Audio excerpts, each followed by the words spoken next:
Hey guys, Chris at Tillman Family Farms. It is Saturday morning, and it is finally a Saturday morning that is not raining. But you guessed it, we do have rain later on in the day. So getting a little bit of a late start. We went downtown Columbus, Georgia last night to see the infamous Miracle Riders come back in. We took my motorcycle down there. If you don't know what the Miracle Riders are, go check them out. It's a really, really cool cause. They do a big ride every year. And they collect a lot of money for different charities all over the place. So really cool stuff. Go check them out if you get a chance, and maybe even donate some money to them. The first task at hand today is to get our egg layers moved. With all the rain and the muck and the nastiness, we have neglected to move them the past couple of weeks, so they are in dire need. I went out last night. I posted a short video last night to show you guys what we do when we go shut the chickens up the night before. So back up and go take a look at that short. We have the mobile coop that we just close them up in. They're all on roost and all that stuff. So I went out there late last night, closed them up, so they should be ready. Like I said, getting a little late start, so they're probably restless, so we're gonna get out there and get after it. The chicken setup. So we've done this so many times on video. We do this time and time again, but we told you guys, homesteading wise, we're just gonna start showing you everything that we're doing every time. So this is very routine for us. We have this big water trailer now that used to be for cows when we moved cows, and we had a lot of cows.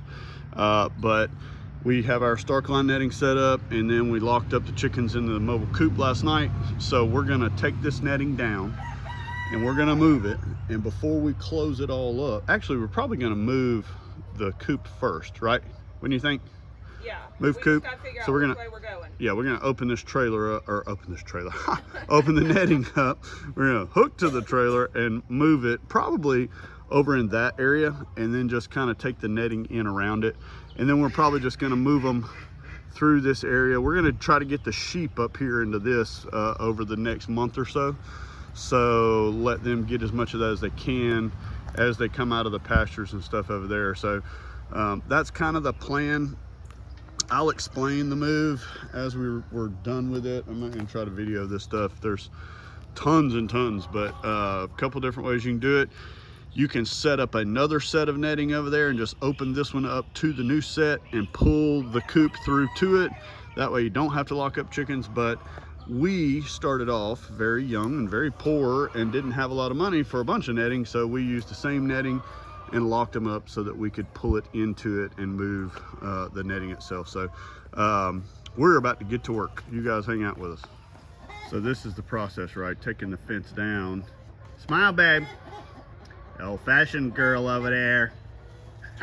Anyhow, so now I've got the Kawasaki mule with all the trash in the back is backed up and it's lined up, and I'm about to get this thing hooked up. Good Lord.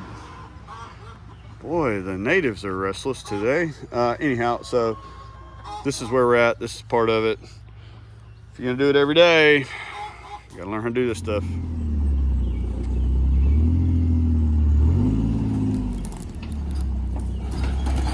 Ooh, chickens.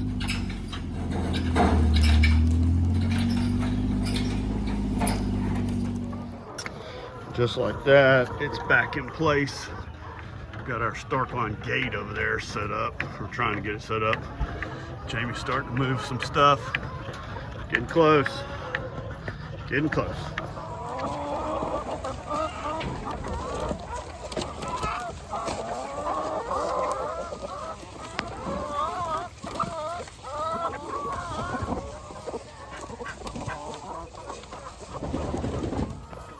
So these are happy birds. We still got to get their water tank moved over here, but they have got all of this. So I want to show you real quick. So you see the way this is all nice and bare. Ooh, that's a dirty finger. This is what it looked like before. So these chickens are going to take care of clearing this little bit of underbrush in here. Look out, man, they are going to work. So yeah, that's what it is. On to the next task. So we're on to the next task. So we're going on vacation and we have somebody lined up to come and take care of all the animals. My daughter has a house goat. I'll show you the house goat, but we're trying to integrate house goat with pasture goats. So we're moving them, and we're going to use poultry netting because the holes are smaller. And she's been out here for an hour or so with these other goats, and she is not respecting the electric netting very well, and it has shocked her a couple times. So that's what we're working on right now, and we'll give you a little show of that real quick. It's a really pretty little goat though. What's wrong, Lucy? Lucy's not very happy right now. All right, little trick time while we're doing this. So we have this one section right here that for whatever reason I just can't get it tight because of the way it's set up. So I want you to watch what I'm gonna do. So I got a pole right here. I'm gonna go back a couple of links, and I'm gonna grab it, and I'm gonna pull it back.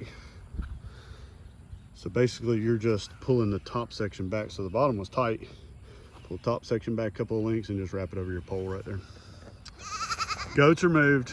And that young lady right there is not happy. She just got shocked for the first time really well, and she didn't like it.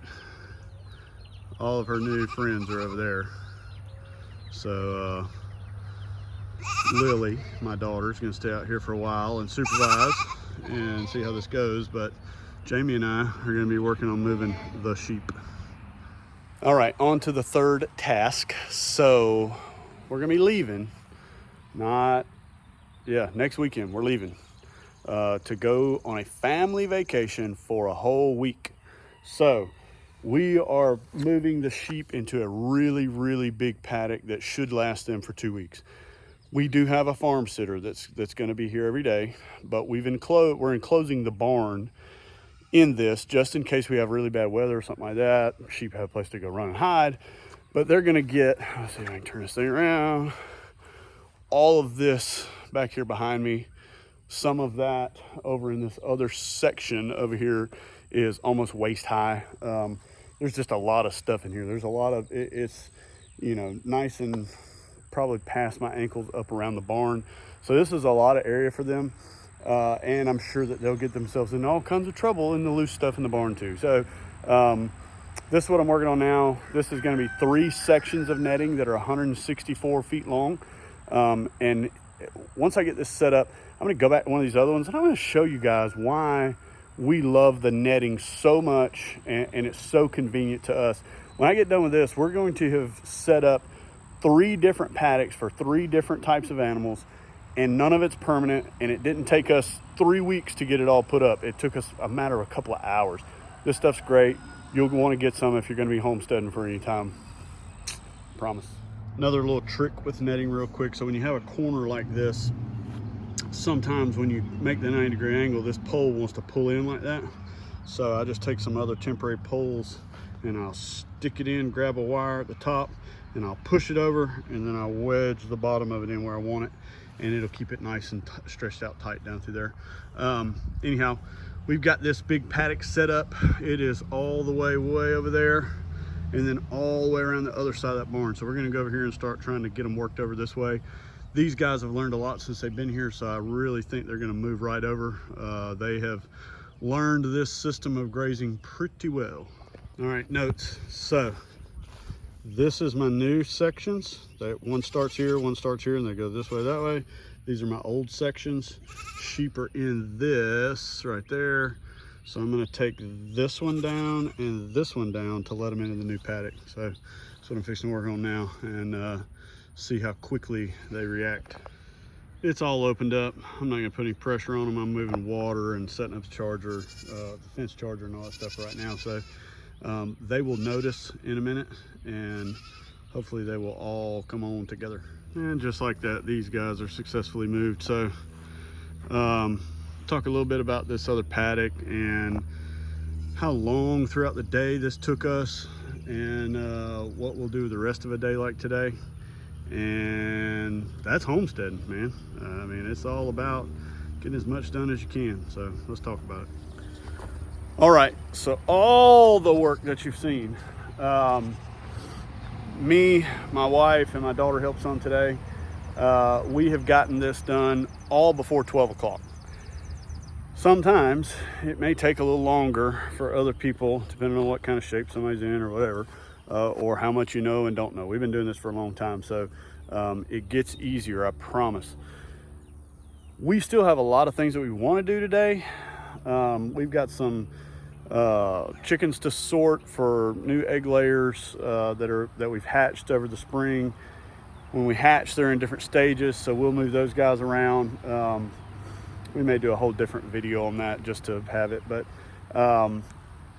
we've still got to get water to some of these guys. I've got all the water set up. I'm gonna bring the tank up for the egg layers out in the woods. I'm gonna bring that tank up and fill it, because that'll last, oh gosh, probably 2 or 3 weeks the way that they drink on the float valve. So that'll be done for next week's vacation. Yeah, I mean, we're just gonna continue to keep trying to chip away at the things that need to be done. Let me show you this paddock where if you've watched a couple videos ago, you'll see exactly what I'm talking about and understand why I did this. So I had netting set up. You can kind of see right here all the way to right beside that gate. This was a big patch of sweet gums that was trying to grow back. That other thing up there was something else. I don't know what the heck it was. But anyway, the sheep ate up on it as far as they could. And then when we put the goats in here for a while, the goats will get up on their hind legs and they will eat that stuff, and then they'll eat it down to like that. And that was what I wanted them to do. Getting the most out of it before I just hack it all down and get rid of it. They did the same thing with that stuff down there. The sheep left the big bushy top of it. So the goats finished it off. So that's one of the things about getting animals to work for you. We talked about the chickens clearing out the woods earlier. This is what goats and sheep will help you do. So all of this, I've run sheep and goats across this. If I wanted to, I could bring the cows and the horses in here to graze for a couple of days, and there's still plenty of it. I mean, look at patches like this. Like that, that's still a lot of grass. I mean, that's not as desirable for cows and horses, but it's a lot. I mean, if I had to run them across here, if this was all I had, I could do it. So anyhow, that's some using the ground as much as possible tips. Guys, that's gonna be it for this one. Still got a lot of stuff to do today, and I'll be quite honest, videoing sometimes just slows me down, even as much as I love you guys. But if you haven't done so, please go down and like and subscribe and ring that bell so you'll see all the videos we put out, and we will see you on the next video.